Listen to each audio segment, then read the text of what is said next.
Muito bem, então vamos entrar na nossa primeira composição e ver como é que funciona, né? Eu escolhi aqui um take que eu vou conseguir fazer uma composição rápida para mostrar para vocês como será a parte de versões. Então eu vou pegar esse take aqui e para entrar na composição é só dar 2 cliques. E agora estamos dentro do Node Graph. E isso aqui é exatamente o Nuke X, só que dentro do Nuke Studio. Então, se a gente quiser voltar a qualquer momento para a timeline, é só a gente clicar aqui na sequência, e aí a gente voltou para a timeline. E assim a gente alterna, né, de Node Graph para timeline.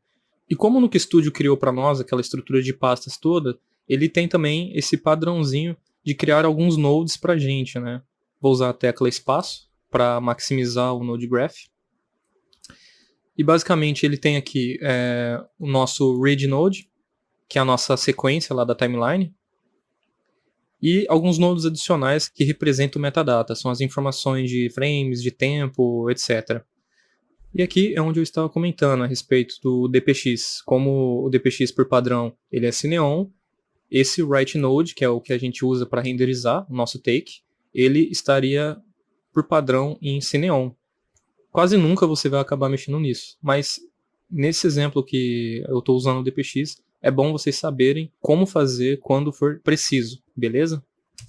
E aqui na aba de Properties, a gente pode ver as configurações aqui do Write e ele já está tudo preenchido para nós, né? Então, o diretório dele já está no caminho correto, onde ele criou para nós aquela estrutura de pastas. Então, estamos aqui, por exemplo, no take 17, né? Então, se eu vier aqui no take 17, nessa pasta renders vai ser onde ele vai renderizar para a gente. E uma coisa que eu não posso deixar de falar é que toda vez que a gente entra numa composição criada aqui no Nuke Studio, não que seja um problema, mas eu tinha configurado para começar no zero, né, as composições. Então, a gente está no take 17 e ele está começando no frame 0. Só que temos um problema só, que quando a gente anda um frame para trás, ele está revelando o take anterior do 17, que é no caso o 16. E quando a gente vai para o final do frame range, quando a gente vai um frame para frente, ele revela o frame do take que vem depois, que seria o 18.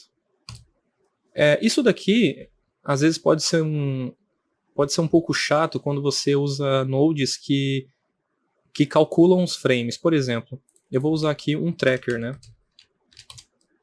Eu vou deixar aqui no frame 33, por exemplo, vou imputar o meu tracker node no read e vou apertar 1 para olhar aqui no meu tracker node, né?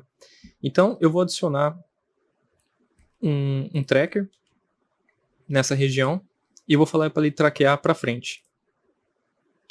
Como vocês podem ver, ele acabou parando automaticamente, porque ele viu que de um frame para o outro o source da onde ele estava traqueando mudou, então ele parou o tracking. Mas muitas vezes, se você for utilizar, por exemplo, um camera tracker ou uma região de tracking que seja igual da que ele estava traqueando, ele vai continuar traqueando isso até onde ele achar melhor. O que eu quero dizer com isso é que ele não vai respeitar a duração do nosso frame range do nosso projeto.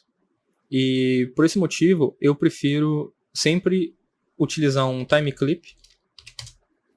E quando você cria ele no meio do nada, ele herda o frame range do seu project settings, né? Então, se eu apertar S para ver as configurações do projeto, aqui embaixo ele vai falar que o nosso frame range vai do 0 ao 39, que é a duração desse take. E quando a gente dá 2 cliques no time clip, ele vai falar que é do 0 ao 39, porque ele herdou essas informações do project settings. E aí é só você deixar ele sempre aqui no começo.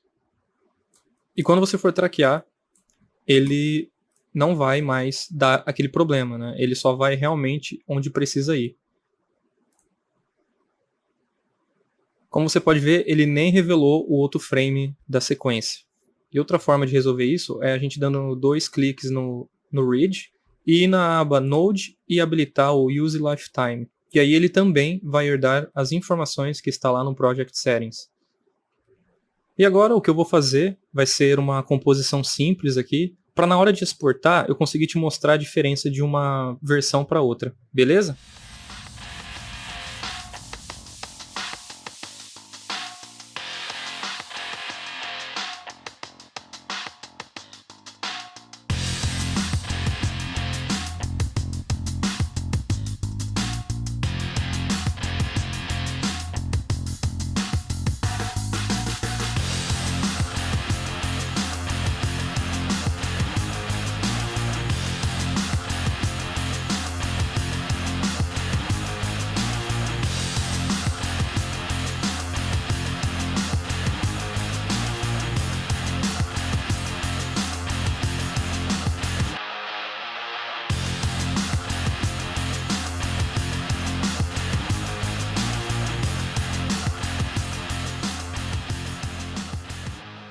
Bom, então eu terminei aqui. Eu fiz uma composição muito simples, não tem nem tracking, fiz só para realmente a gente ter uma diferença entre as versões e conseguir explorar esse recurso no Nuke Studio, né? E aí, na hora de exportar, é o seguinte: o detalhe que você precisa ficar atento é a respeito da versão que está no nome do nosso write node e do nosso script. Porque quando o Nuke Studio criou pra gente toda aquela estrutura de pastas e todas as composições para todos os takes, os write nodes eles já vêm instanciados com o nome do script. Então, o ideal é você evitar de mudar esse nome e manter do jeito que ele está, para ele sempre ter link de uma coisa para outra. O que eu quero dizer? Quando a gente for dar render, o nosso write node ele vai estar bloqueado, ele já vem com a opção de renderizar para timeline. Então a gente não precisa fazer nada, é só dar um render aqui que ele já vai lá para nossa timeline do Nuke Studio, certo? E aí, o legal é que se você fizer qualquer ajuste, eu aconselho você incrementar a versão do seu script, porque por padrão o write node ele já está linkado com o nome do script. E aí, assim que você incrementar a versão do script, ele vai incrementar a versão de render também. Então vamos renderizar a primeira versão, é só você abrir o write node, clicar em render e dar um render para a timeline. E aí, vamos voltar então lá para a timeline do Nuke Studio, é só clicar aqui no nome da sua sequência. E aqui novamente, eu só vou dar um Set Media Color Transform. E aí, se a gente desabilitar a pista 1 e habilitar novamente, a gente consegue ver a versão original e a versão com pós. E agora a gente pode voltar aqui e na hora de renderizar de novo, eu vou incrementar o script. E para isso a gente pode vir em File, Save New Comp Version ou Alt Shift S. Então, geralmente eu uso o atalho aqui, é Alt Shift e S. E agora a gente pode ver na nossa barra de título, o nosso script está como versão 2. E aqui no nosso write node, ele já atualizou para a versão 2. Como eu já atualizei aqui mais uma etapa da composição, eu vou vir aqui, dar 2 cliques no write e dar render novamente. Eu vou clicar aqui e segurar na aba de Background Renders e vou jogar aqui no centro do meu Node Graph. Aí a gente consegue ter uma visualização melhor dos itens listados no Background Renders que estão na fila para renderizar. Beleza, ele renderizou e agora eu vou habilitar outras etapas e gerar novas versões para depois a gente voltar na timeline e conseguir visualizar melhor por lá.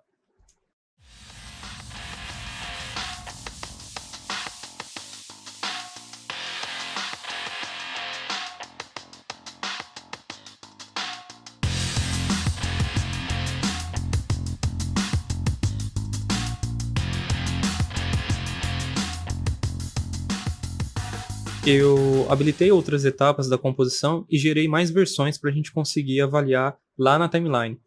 E tem um detalhe que eu preciso deixar bem claro para vocês, que eu não posso esquecer de falar, que quando a gente volta para a timeline, existe um certo bug do Nuke Studio, que eu acredito que seja problema de cache ou algo do tipo, né? Quando a gente andar um take depois e mais um, ele vai sumir do nosso monitor, do nosso viewer, né? E quando a gente está no nosso take, volta um take mais um em diante, ele some também do nosso playback. Isso aqui é só acredito que seja um bug de atualização de viewport, né? Ele não deu um update no playback. E para resolver é bem simples, eu vou deixar a agulha, por exemplo, em algum momento daqui. É só você desabilitar a pista e habilitar novamente, que aí ele já volta.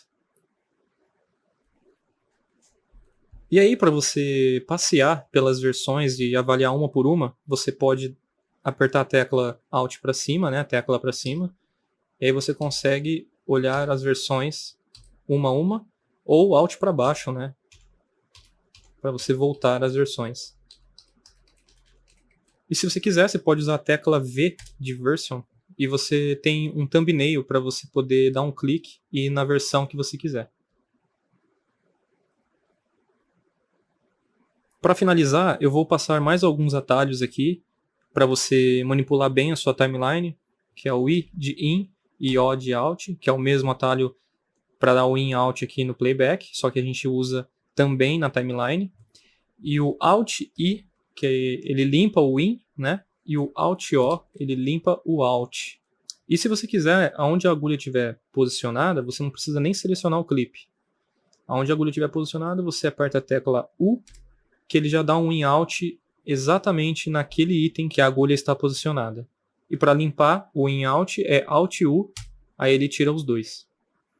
E um detalhe muito, mas muito importante, que todo mundo precisa tomar um cuidado e não ter o risco de perder trabalho feito nessas composições, é que quem estiver gerenciando esse Nuke Studio tem por obrigação estar por dentro dessas versões e saber quais versões atualizadas vai utilizar aqui na timeline. Porque eu vou dar um exemplo. Se eu utilizar aqui a versão 5, essa é a última versão do Take 17, por exemplo. Só que, por algum motivo, quando eu abri o Nuke Studio, ele estava na versão 4 e eu não atualizei para a versão 5. Se eu der 2 cliques aqui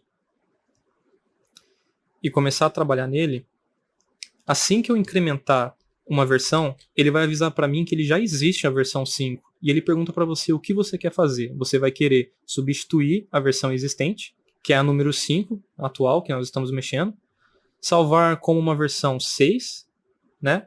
Ou você pode salvar com a versão que você quiser e digitar o número da versão.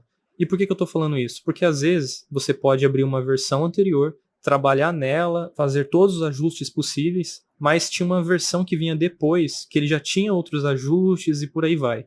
E aí pode acontecer de você ter perdido tempo de ter feito alguma coisa que já estava pronto, ou algo do tipo.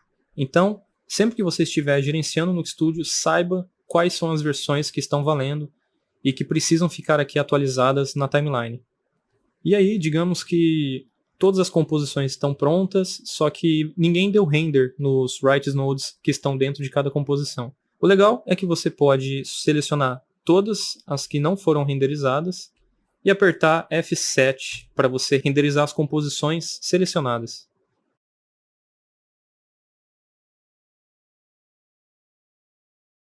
Bom, então na próxima aula eu vou mostrar para vocês como que faz para criar as composições de uma forma muito mais rápida, né, de um workflow bem mais automatizado, que vai te ajudar a criar as composições rapidamente.